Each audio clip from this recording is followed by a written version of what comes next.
Olá, sejam muito bem-vindos a mais um vídeo aqui do meu canal. No vídeo de hoje nós vamos ver como interpretar um gráfico de tensão-deformação, que é um dos gráficos mais importantes de se saber analisar e interpretar na engenharia, que é este gráfico mostrado aí na tela, obtido através de um ensaio de laboratório. E como é que é feito este ensaio? É pegado um corpo de prova, seja de qualquer material. Eu peguei aqui como exemplo uma cola em bastão, e este material é submetido a uma tensão axial de tração, ou seja, que vai tender a puxar esse material, que vai tender a arrancar esse material. Ao longo do tempo, com a tensão aplicada, esse material ele vai se alongando, certo? Com a tensão de tração aplicada. Na cola em bastão é mais difícil de perceber, claro, é impossível de perceber a olho nu a quantidade de deformação relativa que este material sofreu. Mas é mais fácil de a gente analisar com um elástico. Para a mesma tensão de tração aplicada neste material, mais ele vai se deformar. Ele tem uma maior deformação com as tensões aplicadas do que o bastão de cola. E aí é gerado este gráfico chamado de tensão-deformação para todos os materiais, onde nós vamos ter a deformação aqui no eixo das abscissas, que vai ser exatamente a deformação relativa dos materiais, com as tensões aplicadas aqui no eixo das ordenadas. As tensões, como vocês podem perceber, crescente, então, ou seja, ao longo do tempo, quando a tensão vai subindo, este material vai alongando. Alguns materiais vão se alongar mais, como é o caso deste material B, ele se alongou mais do que este material A. A tensão foi aplicada e o material ele deformou menos do que este material B. E é isso que a gente vai ver um pouquinho mais detalhado a partir de agora.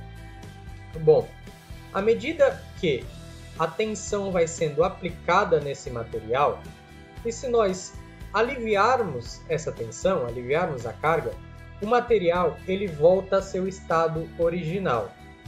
Esta fase em que ainda é possível ele voltar a seu estado original é chamada de fase elástica. Porém, quando eu aplico uma tensão um pouco maior e ele já não volta mais ao seu estado original, significa que ele já entrou em uma outra fase, que é chamada a fase plástica. E aí entra o primeiro ponto importante que vocês devem anotar. A partir do momento em que eu tenho a fase elástica, estou aplicando uma tensão nesse material e ele volta ao seu estado original. Porém, exatamente a tensão que eu aplico no material e ele não volta mais ao seu comprimento inicial, ou seja, ele já entrou na sua fase plástica, é chamada de tensão de escoamento, ou então encontrada em algumas literaturas também como sendo limite de escoamento. Para resumir, a tensão de escoamento é a tensão que transforma, que leva o material da fase elástica para a fase plástica. É exatamente o ponto que divide a fase elástica da fase plástica do material, que este é a tensão de escoamento. Um pouco antes da tensão de escoamento, do limite de escoamento, nós temos o limite de proporcionalidade, que é até que ponto, até que tensão eu posso aplicar a esse material antes de ele entrar na fase plástica, antes de ele não voltar mais ao seu comprimento inicial, na fase elástica. Até que ponto? Este é o limite de proporcionalidade, que a partir dele, a próxima tensão que eu aplicar, que é a tensão de escoamento, ele vai entrar na fase plástica. Bom, estes são os dois primeiros termos. Agora, vocês podem perceber que o gráfico ele tem essa região aqui um pouco mais reta, né? Um pouco mais constante, que é a tensão aplicada na fase plástica. Então, eu vou aplicando, eu não preciso mais aplicar uma tensão muito grande. Vocês podem perceber que agora a tensão permaneceu praticamente constante. Então, eu não preciso aplicar mais uma tensão muito grande. É só permanecer com a mesma tensão aplicada que o material ele vai continuar se deformando ao longo do tempo e não vai voltar mais à sua condição inicial, que é a característica da deformação na fase plástica. E aí o segundo termo que vocês devem anotar, que é o encruamento. O que é o encruamento? É exatamente esta deformação que ocorre do material na fase plástica. Então, como eu disse, nós vamos fazer com que o material tenha esse encruamento, nós vamos aplicar uma tensão, continuar aplicando tensão nesse material, ele estando na fase plástica, ele não vai voltar mais ao seu estado original, até um certo ponto que esse material ele não vai suportar mais, ele não vai aguentar mais tensão e ele vai entrar na fase de ruptura, que é onde nós aplicamos uma tensão, a tensão máxima, que a gente chama de limite de resistência, que fica bem no pico da curva, que é o limite de resistência onde ele entra na fase de ruptura. E aí a gente não vai precisar subir a tensão, como a gente veio fazendo até agora. A gente só foi crescendo com a tensão e agora, após o limite de resistência, qualquer tensão menor do que essa vai poder deformar o material mais ainda, porque ele está agora na fase de ruptura e ele vai, como eu falei, se romper. E é assim, basicamente, que nós interpretamos um gráfico de tensão-deformação.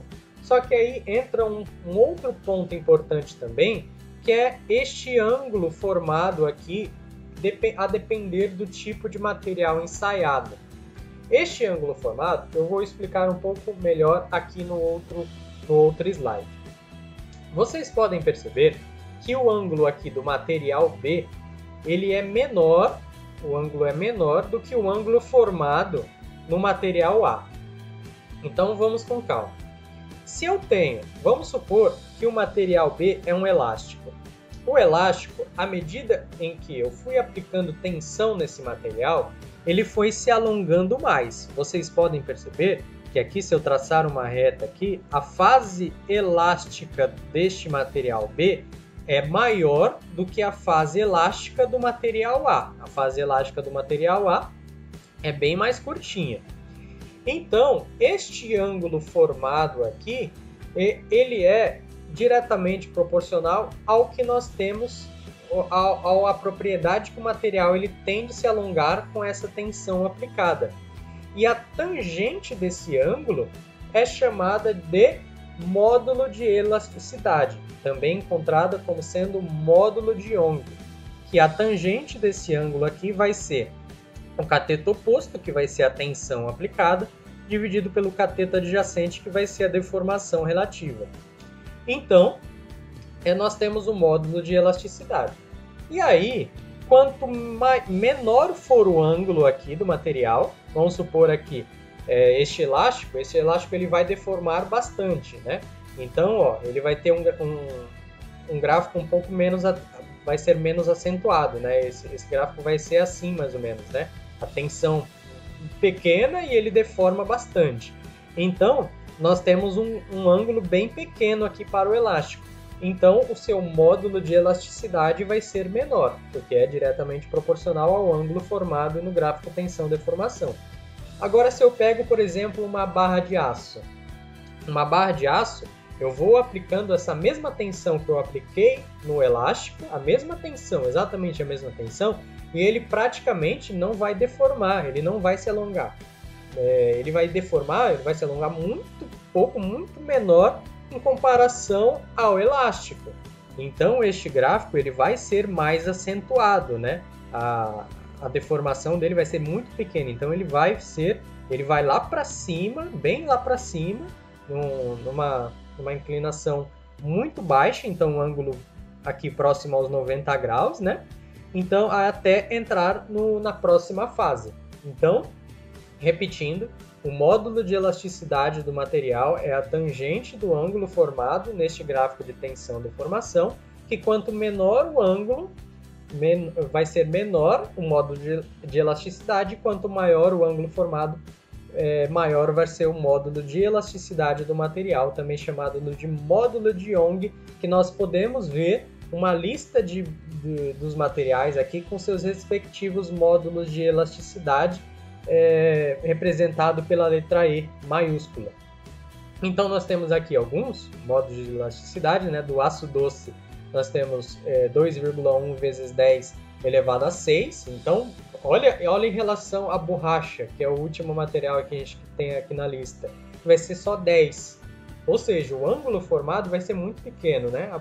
A tensão aplicada vai alongar muito esse material, enquanto no aço doce a tensão aplicada praticamente não vai deformar quase nada. Por isso que o módulo de elasticidade do aço é maior do que o módulo de elasticidade da borracha. E isso pode confundir algumas vezes, né? Porque na nossa cabeça, a gente pode imaginar que o módulo de elasticidade da borracha, vamos supor agora do elástico, é maior do que do aço porque ele tem maior elasticidade, porque ele deforma mais. Mas isso é um erro. Vocês podem perceber agora, sabendo interpretar um gráfico de tensão-deformação, que quanto maior o módulo de elasticidade, menos ele vai conseguir se alongar com a mesma tensão aplicada em relação a outros materiais. Bom, foi esse o intuito do vídeo de hoje, mostrar como interpretar um gráfico de tensão-deformação e conceituar o que seria módulo de elasticidade, também chamado de módulo de Young. Espero que vocês tenham gostado do vídeo e nos vemos em breve. Uma boa semana, um grande abraço e até a próxima!